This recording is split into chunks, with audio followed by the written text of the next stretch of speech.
Hello বন্ধুরা, চলে এসেছি আমার আবার নতুন একটি ব্লগ নিয়ে। তো এটা হলো আমার দিল্লি, বৃন্দাবনের, মথুরার ট্রিপের ব্লগ। তো অ্যাকচুয়ালি আমাদের ফ্লাইট ছিল 19th মার্চ। আমাদের ফ্লাইটের অ্যাকচুয়ালি টাইম ছিল হলো 8:10, বাট ফ্লাইটটা সাডেনলি লেট করে সেটা দাঁড়ায় 11:10 নাগাদ।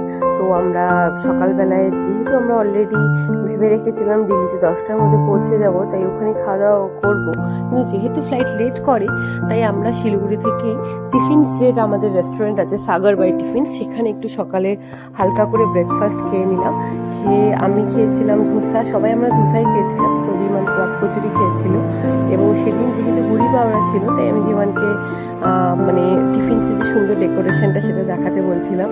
দেন আমরা পৌঁছে গিয়েছিলাম বাগডোগরা এয়ারপোর্টে। তোমরা জানোই যেহেতু বাগডোগরা এয়ারপোর্ট হলো মিলিটারিদের যেহেতু, তাই জন্য সেখানে ফটো ভিডিও করা মানা, তাই সেভাবে কিছু ফটো ভিডিও করতে পারিনি।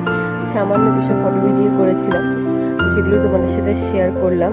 তো লাগেজ চেক ইন করে দেন আমরা বোর্ডিং পাস নিয়ে প্রায় অনেকক্ষণ বসেছিলাম, যেহেতু ফ্লাইটটা আমাদের মানে আর একটু লেট করেছিল, প্রায় আরও 20 মিনিট লেট করেছিল। অনেকক্ষণ ওয়েট করছিলাম। দেন করার পর আমি কিছু আরও ক্লিপ নিয়েছিলাম। অনেক কিছু রিল বানানোর প্ল্যান ছিল, বাট কোনোটাই সাকসেস হয়নি। কেন সাকসেস হয়নি, কী হয়নি, সেগুলো তোমাদের ধীরে ধীরে সব বলবো। তো খুব এক্সাইটেড ছিলাম। দিল্লি আমার 2 থেকে 3 বার ঘোরা, বাট আমি এক্সাইটেড ছিলাম বৃন্দাবন আর মথুরার জন্য। 2026-এর ফার্স্ট ট্রিপ, এবং সেটা হলো বৃন্দাবন মথুরা দেশ বলে, এর থেকে ভালো আর কি হয়, তাই না বলো? তো যাই হোক, ফ্লাইটে উঠে আমরা আর বেশিক্ষণ অপেক্ষা করতে পারিনি, এতটাই ঘুম পেয়েছিল, ঘুমিয়ে পড়েছিলাম। এবং ঠিক আমরা মোটামুটি 2টো নাগাদ আমরা দিল্লি এয়ারপোর্টে নেমে গিয়েছিলাম। দেন ওখানে নেমে আমরা ফটাফট করে হোটেলের উদ্দেশ্যে চলে যাই। যেহেতু আমাদের এবার ইচ্ছে ছিল পাহাড়গঞ্জে থাকার, তো আমরা প্রতিবারই আমি প্রতিবার যতবার দিল্লি গিয়েছি, তো আমি প্রতিবারই দিল্লিতে কিন্তু মাতৃমন্দির বা কালীবাড়িতে থেকেছি। কিন্তু যেহেতু এবার আমাদের ট্রিপটা অন্যরকমভাবে ছিল, তাই আমরা কালীবাড়িতে থাকিনি, ছিলাম আমরা পাহাড়গঞ্জে। এবং সেখানে আমরা অনেক হোটেলের অপশনই পেয়েছিলাম, বাট বুঝতে পারছিলাম না কোথায় থাকবো। আর তো ওখানে পাহাড়গঞ্জে গিয়ে অনেক হোটেল সার্চ করতে করতে ঠিক ম্যাকডোনাল্ডসের পাশে আশিয়ানা বলে একটা হোটেল পেয়েছেন, একদম আন্ডার কনস্ট্রাকশন হোটেল, নতুন হোটেল। হোটেলটা খুবই সুন্দর, পরিষ্কার পরিচ্ছন্ন, অ্যান্ড রিভিউ ইজ ওকে, মানে ঠিক আছে, পরিষ্কার পরিচ্ছন্ন, bathroom is neat and clean. আমাদের ভালোই লেগেছিল।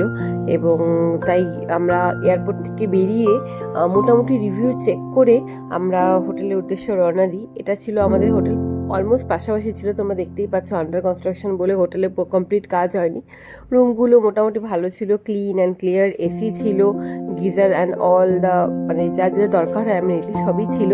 এবং আমাদের রুম নাম্বার ছিল 204, এবং প্রবাবলি ওদের রুম নাম্বার ছিল 201, এবং দুজনেরই রুম মোটামুটি ক্লিয়ারই ছিল। ওদের রুমের সাথে একটা ব্যালকনি অ্যাটাচ ছিল, আমাদের রুমটা একদম ঠিক এক্স্যাক্টলি লিফটের সামনে ছিল। আমরা প্রবাবলি 2nd ফ্লোরে ছিলাম। ওদের রুমটাও সেম আমাদের মতনই, শুধু ওদের একটা এক্সট্রা অ্যাডভান্টেজ বলতে সোফা ছিল, ব্যাস, আর ব্যালকনি, দ্যাটস ইট, আর কিছুই না। এমনি রুম সবই সেম ছিল। তো সেদিন যেহেতু আমরা এতটাই টায়ার্ড ছিলাম, ফটাফট করে আমরা ফ্রেশন আপ হয়ে বেরিয়ে পড়ছিলাম দিল্লির উদ্দেশ্যে, কারণ আমাদের পুরো প্ল্যানটাই, যেভাবে আমরা প্ল্যান করেছিলাম, পুরো প্ল্যানটাই শিফট হয়ে যায়।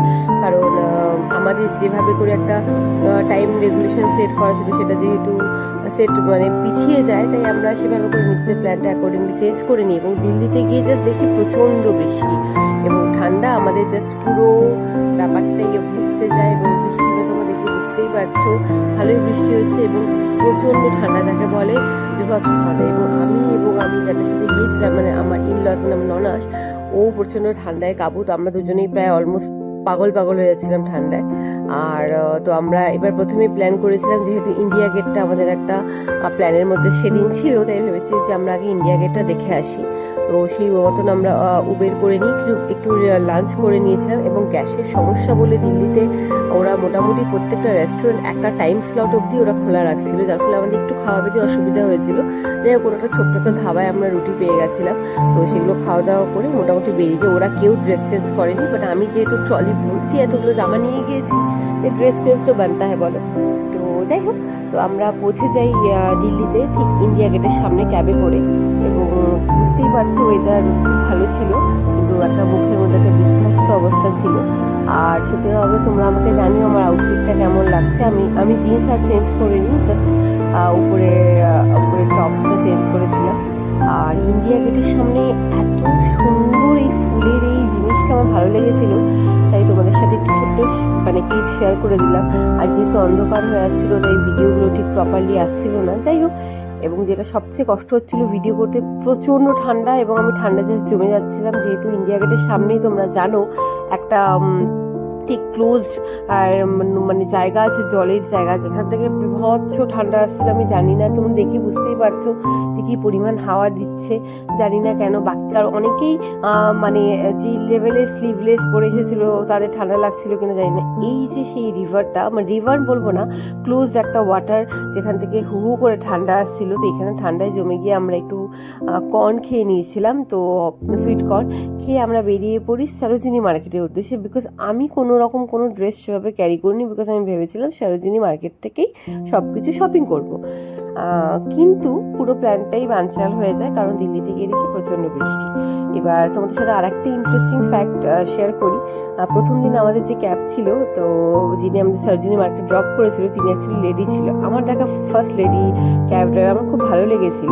যাই হোক, সরোজিনী মার্কেটে সেভাবে কিছুই ভিডিও নিতে পারিনি, কারণ বৃষ্টির মধ্যে একটু টুকটাক শপিং করেই বেরিয়ে এসেছিলাম। তো এই ছিল আমার দিল্লির ফার্স্ট ব্লগ। দেন তোমাদের সাথে সেকেন্ড ব্লগ শেয়ার করবো। স্টে